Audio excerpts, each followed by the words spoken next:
So, that moment, hindi ko alam, biglang in instant, nagbago lahat eh. Pagka pala nandun ka sa point na nagkaroon ka ng acceptance tapos nag-decide ka, automatic, kahit anong klaseng situations mo, Biglang bago agad.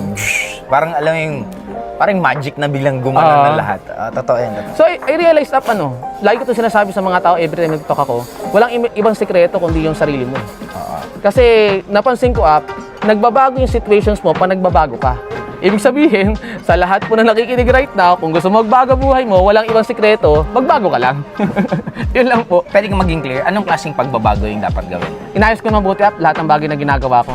Routine ko, mindset ko. Even ako mina-mindset ko literal sarili ko.